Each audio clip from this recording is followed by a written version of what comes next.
मानव संस्कृतीत माणसानं भटकंती सोडली आणि वसाहती निर्माण केल्या त्या नदीकिनारी. भारतात असंख्य शहरं ही नदीकाठी वसली आहेत. त्यातलंच एक शहर पुणे. पूर्वेचं ऑक्सफर्ड समजलं जाणारं पुणे, महाराष्ट्राची सांस्कृतिक राजधानी असणारं पुणे. पण ज्या नदीच्या काठी हे पुणे शहर वसलं त्या मुठा नदीचाच या शहराला विसर पडलाय. हे मुठा नदीचं पात्र आहे असं जर तुम्हाला सांगितलं तर तुम्ही विश्वास ठेवाल? वाहतं पाणी नाही, झाडं नाहीत, नदीचा किनारा नाही. हा पुणे महानगरपालिकेचा नदी पात्रात रस्ता बांधण्याचा बेकायदेशीर प्रयत्न आहे.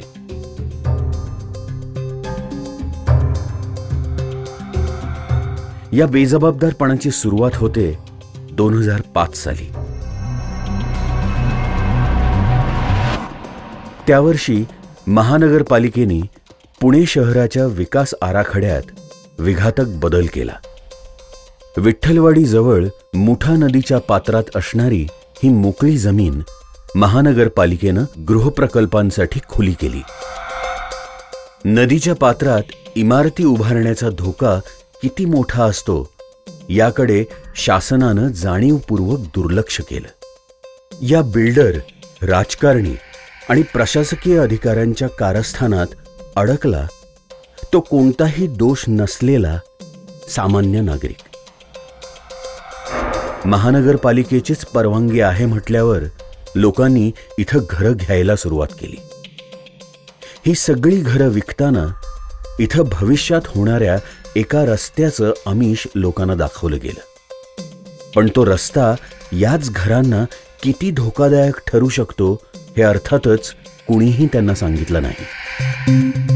2010 साली या धोकादायक रस्त्याचं बांधकाम सुरू झालं. 30 फूट उंच आणि 2 किलोमीटर लांब अशा कॉन्क्रीटच्या भिंती उभारून जवळपास 60,000 ट्रक्स राडारोडा नदी पात्रात टाकून अवघ्या 2 वर्षात महानगरपालिकेनं हा कच्चा रस्ता उभा केला. या पराक्रमाला विकास आणि नागरिकांची सोय अशी गोंडस नावही देण्यात आली. पण या पराक्रमामुळं भविष्यात काय भयंकर परिस्थिती निर्माण होऊ शकते हे पाहायचंय. महाराष्ट्र शासनाच्या पाटबंधारे विभागाअंतर्गत प्रत्येक नदीच्या पात्राची निळ्या आणि लाल पूररेषेत आखणी करण्यात येते. या 2 रेषांमुळे पूरजन्य परिस्थितीत नदी पात्रालगतची किती जमीन पाण्याखाली जाईल हे दाखवलं जातं.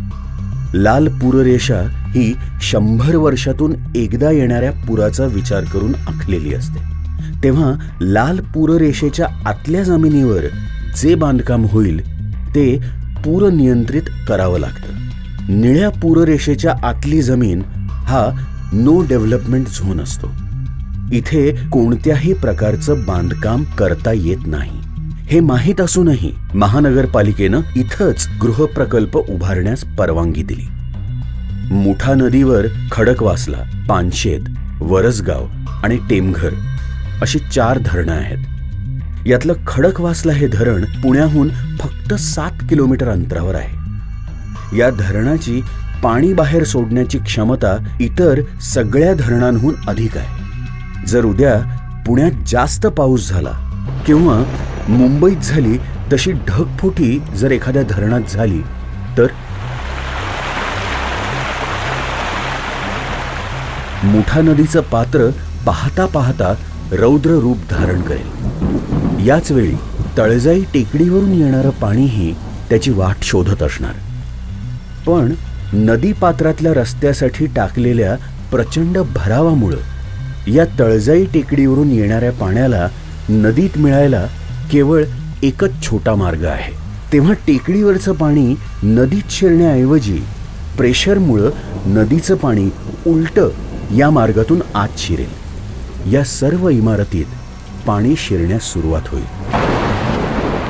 1997 साली रस्त्याचा बांध नव्हता, तेव्हा 90,000 क्युसेक्स पाणी सोडलेलं असताना काय परिस्थिती निर्माण झाली ते पहा. 2011 साली 67,000 क्युसेक्स पाणी सोडलेलं असताना रस्त्याचा बांध असूनही पाणी इमारतीत शिरलंय. म्हणजेच 97 सालच्या तुलनेत कमी पाणी सोडलेलं असतानाही रस्त्याचा बांध या इमारतींना पुरापासून वाचवू शकलेला नाही. हा रस्ता बांधताना असं सांगितलं गेलं की तो नदीच्या पाण्यापासून इमारतींचं संरक्षण करेल. पण तो दावा किती फोल आहे हे आपण आपल्या डोळ्यांनीच पाहताय. उलट हा रस्ता बांधल्यामुळं इथल्या इमारतींना अधिकच धोका निर्माण झालाय. उद्या कदाचित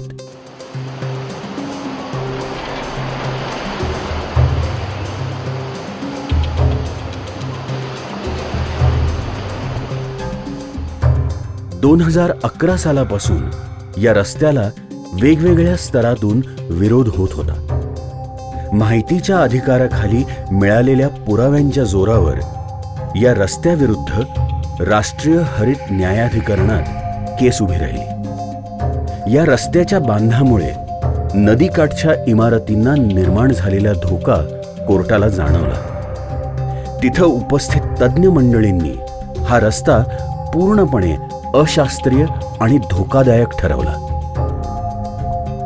ही केस सुप्रीम कोर्टात गेल्यावर 12 फेब्रुवारी 2015 रोजी सुप्रीम कोर्टानं देखील या रस्त्यासाठी नदीपात्रात टाकलेला भराव काढून टाकण्याचा आदेश महानगरपालिकेला दिला. सुप्रीम कोर्टानं दिलेली 6 महिन्यांची मुदत संपल्यानंतर महानगरपालिकेला जाग आली. आता हा रस्त्यासाठी टाकलेला भराव काढण्याचं काम सुरू झालंय. केसमुळे या रस्त्यांनी निर्माण केलेल्या धोक्यातून इथले रहिवासी वाचलेत.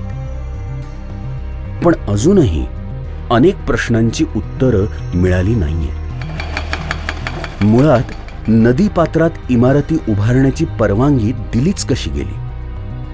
जर उद्या पूर आला तर इथल्या कुटुंबांच्या सुरक्षेची जबाबदारी कोण घेणार? 4,000 टन स्टील इथं वाया गेलं.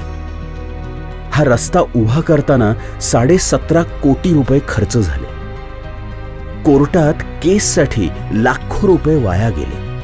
आता हा भराव काढून टाकताना होणारा सुमारे 4 कोटी खर्च, हा सगळा खर्च जनतेच्याच पैशातून होतोय. पण या गैरव्यवहाराचं ओझं आपण का व्हायचं? या सगळ्या बेजबाबदारपणाला कारणीभूत असणाऱ्या अधिकाऱ्यांवर काही कारवाई होणार का? प्रश्न असंख्य आहे. पण या प्रश्नांचं उत्तर आपण शोधणार का? हा खरा प्रश्न आहे. सगळ्यावर गप्प राहण्याचा सोयीस्कर पर्याय आहेच. आपणच ठरवा योग्य पर्याय कोणता.